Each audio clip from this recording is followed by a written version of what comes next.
Hey guys, what's up? It's Chad.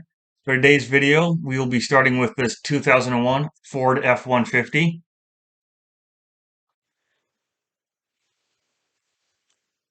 There's no description on this one. This is an F-150, the Jaguar S-Type front end.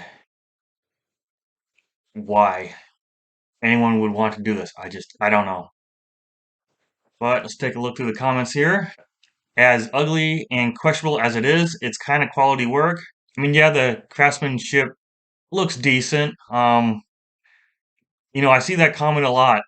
The build quality is so good. I see a lot of vehicles with front clip swaps, and oftentimes the comment section will just fill with, "Oh, the build quality is so good. The build quality is so good." I mean, yeah, I can respect the craftsmanship, but however, so what? You did a really good job creating an atrocity. My body does a really good job turning food into shit. So just because you're good at something doesn't mean the end result can't be shit. Some people a lot of people liked it. This guy says he doesn't hate it.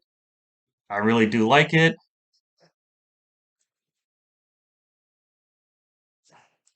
Nightmare fuel. I mean, so here's my opinion on this. I mean, I think it's shit. I don't like front clip swaps.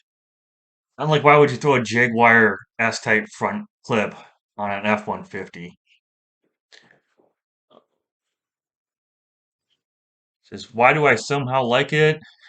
What drugs did you use today? Yes. This made my bad day worse. That looks so lame. This guy wants it. This is some of the goofiest shit I've ever seen. Yeah, I mean, it really does not look good. S-type front mixed with first gen BMW X5 front bumper and an F-150. Why? So I'll get to the front bumper because I did figure out what kind of front bumper this is because it's not a Jag front bumper.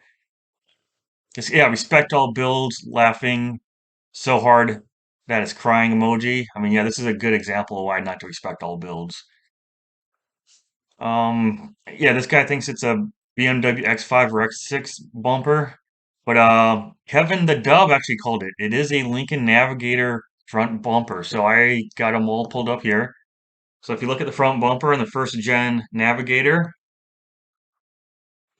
yeah, it's a first gen Lincoln Navigator front clip. And then if you just want to look at the X5, this is the first gen X5. It's similar, like with this going up and the fogs in the side, but it is a Lincoln Navigator front clip. And then here's an X6.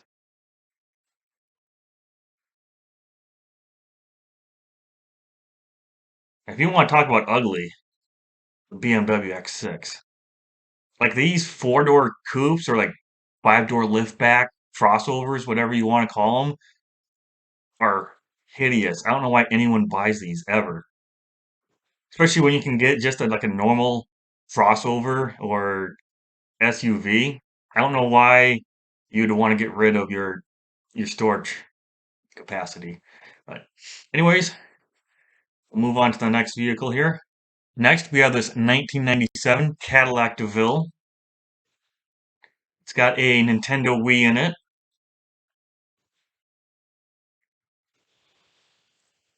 Some banging speakers. Some dope ass rims. It says it's got the North Star V8 in it. Used to be a show car, so what? Uh, doesn't run. I don't know why. I just want it out of my yard. So the whole show car thing, or like the show truck, I see that all the time. Like, so what? So your ghetto car was in a ghetto car show? Like, who cares? I put my Chevy Corsica in a car show, so all it really means is you filled out a form, maybe paid some money, or it was just a car meet, didn't even do any of that. You just texted your friends that have vehicles and just parked in a parking lot. So Hollandale asked, does this have the North Star engines that are unreliable? So yes. As it says in the description, it has the Northstar V8. And if you're unfamiliar with these cars, you could get a 4.9 liter in them, only for the 94 through 95 model years. So the 96 through 99 have the Northstar V8s in them. And some people started arguing about the fact that it's not a 1997. One Step Pedro says that's not a 1997, and he left the emoji that's laughing so hard it's crying. Like, I'm so wrong, and the seller, the owner, is so wrong about it being a 1997 that he's got the laughing emoji that's crying so hard. I asked him, "How can you tell?" It's been like 2 or 3 days since I've asked that, and he still has yet to reply. Someone else commented, looks like an older body style, different lines and window shapes. So I went to the old Wikipedia here. So if you read here, it says the DeVille models received a facelift for the 1997 model year. Headlights and grille were revised, and the rear wheel skirts were deleted. And this one doesn't have rear wheel skirts. So it's a 97 at the oldest.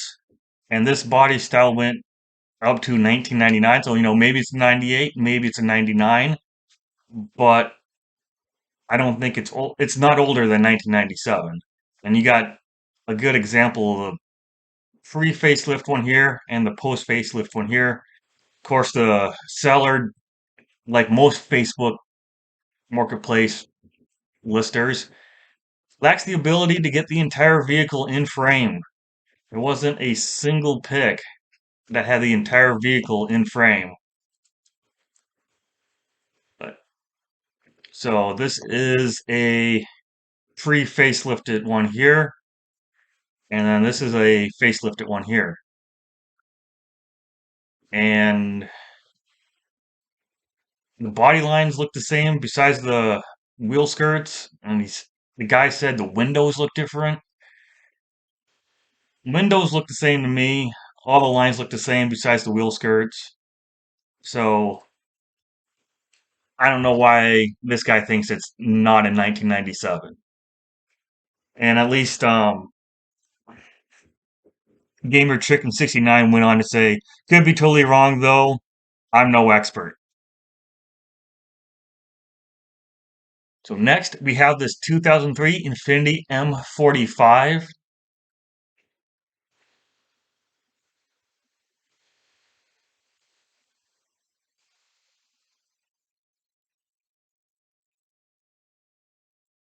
So we'll just go through the comment section here. This person says fire as F. And of course the seller used the wrong form of brake.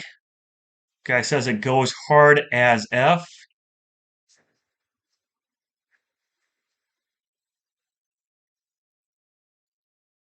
Ollie 412 comments, that Infiniti clean as fuck. I mean, if this is your definition of clean, what's your definition of fucked? And it's a shame that this car got this stupid extreme negative camber treatment because the Infiniti M45s, those are pretty nice cars. That's what that car used to look like. It- This is clean. This is clean to you. All right, next we have this 2019 Ford Super Duty. Ugly wheels. And lime green inside and out. Racers just love the lime green.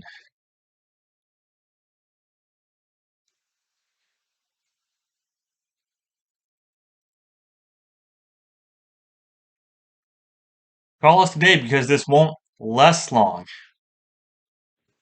Assuming they meant last long, even though it's been listed for over a week. Let's go through the comment section here. The suicide doors are hard as F. Those are from the factory. This is an extended cab. Pudge Bow Squeeze comments, this has self-order all over it. It's a two-door cab and chassis truck that they put a lot of parts sourced from Miami on. Might want to recount the number of doors there. There's one, two, on the driver's side, 3 and 4. And you can get F550s and extended cabs. It's a little ghetto, but I don't think it's that bad. Then what's your definition of that bad? Because this is horrible. This guy likes it a lot. Won't last long. Like anyone's gonna pay 90K for a used regular cab XLT that looks like that. Not a regular cab. This is an extended cab. All right, next we have this 2004 Chevrolet Tahoe. Look at that interior. Wow, that's bad. Let's go through the comment section here. The inside sucks, but the outside's pretty nice. Pretty redneck on the outside and looks like puke on the inside. I'm gonna say the outside is shit too. Like, I hate the Brodozer scene so much. This one's squatted a little bit. Squatted trucks are the worst. Like, this one's not squatted too bad. The wrap or the paint, whatever, it goes from yellow to green. I don't care for it. Wheels are ugly. At least he got knobby tires, I'll give him that, but tiny ass sidewalls. The inside is shit, for sure. And guy says it's pretty redneck. So, I mean, it's kind of redneck. It's like a poser redneck. So, it does have knobby tires on it, but it's got small sidewalls. And, if you're a real off road guy, you want big sidewalls on your tires. Now, you don't need big sidewalls on your tires to go off road. You can go off road with the smaller sidewalls, but any real off road guy has big sidewalls. So, if you're running these small sidewall tires, you're not that much of an off road guy. And if you're not that much of an off road guy, then you're not that much of a redneck. That's my opinion. And I don't know where these people keep getting their definition of redneck from, because someone said this one was redneck, this isn't redneck at all. It doesn't even have knobby tires on it. I mean, like I said, maybe the grill guard, the taillight guards, and like maybe the mud flap girl, but this is not redneck. So I don't know what people consider a redneck or what kind of people they've been hanging out that claim to be a redneck, but this isn't really that redneck. This one definitely is not. So that's my opinion. You know what happens when a redneck gets a hold of a Tahoe? This is what happens. This is redneck. Next, we have this Mack MB600. The seller listed it as an MB200. And if you just look right here, it says MB600.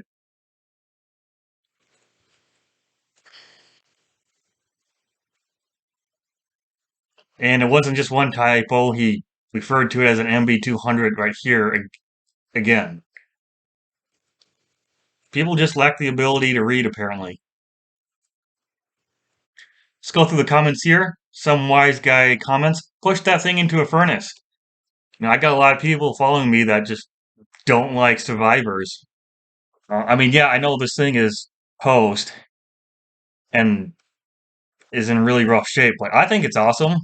I mean, when was the last time you saw an MB600 in person? I don't think it deserves to get scrapped.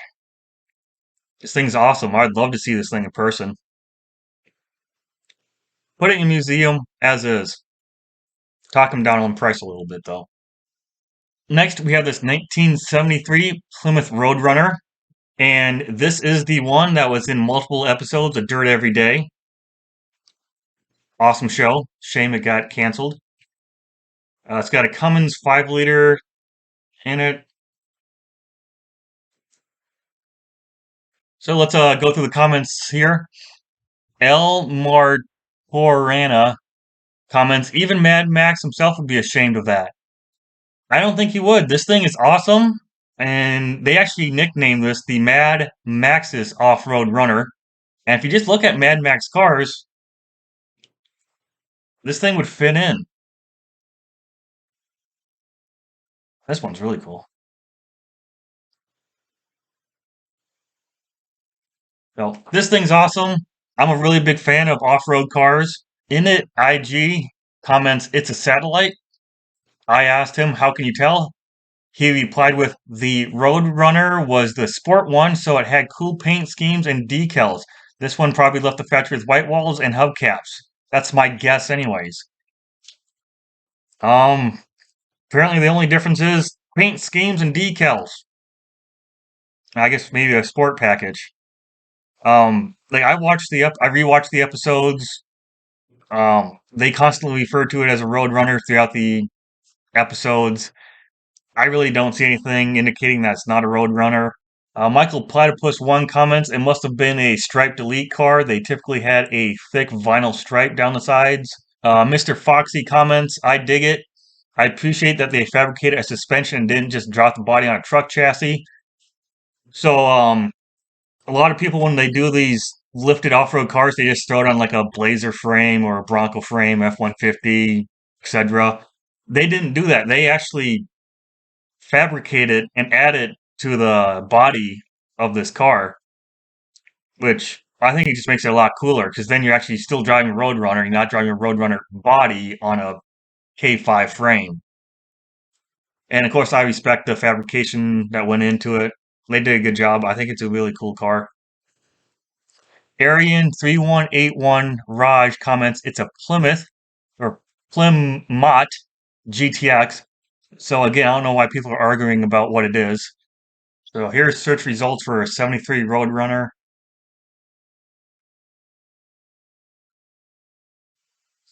Satellite.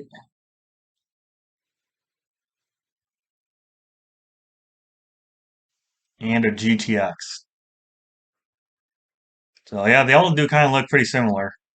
So let me know down in the comment section what you think. I'm gonna go with it's a Roadrunner just because that's what it's been listed as, and everyone's constantly referred to it as a Roadrunner. Next, we have this 2023 Ford Bronco Sport.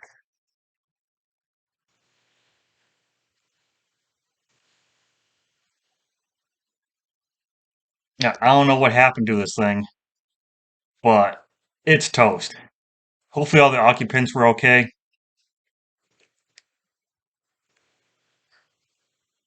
I mean, it looks like it got driven off of a bridge and landed on the roof. And so you may be wondering why I threw the air quotes up around the word Bronco. Because this isn't a real SUV. It's not a real truck. It's just a crossover. Um, Mr. Foxy says sport version, basically a Ford Escape wearing an OtterBox. So I see that comment a lot when these Bronco Sports get posted because they are built on the C2 platform, which is also used by the Escape and the Maverick pickup. I don't like the Mavericks either. I don't consider those real trucks. They're just crossovers with open air cargo areas.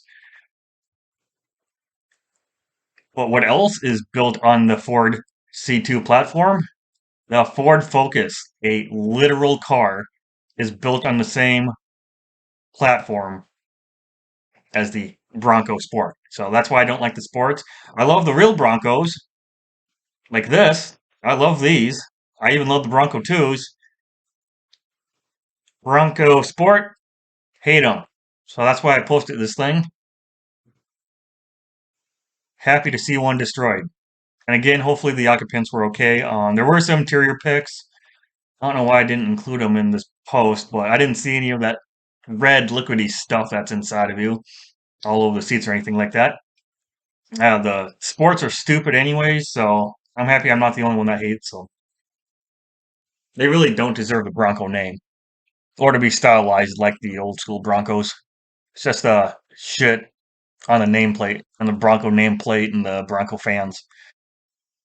Ilian Dennis comments, how the fuck you crashed this already? It's not even been a year. Matt Muller 1 comments, a Looney Tunes piano fell on it.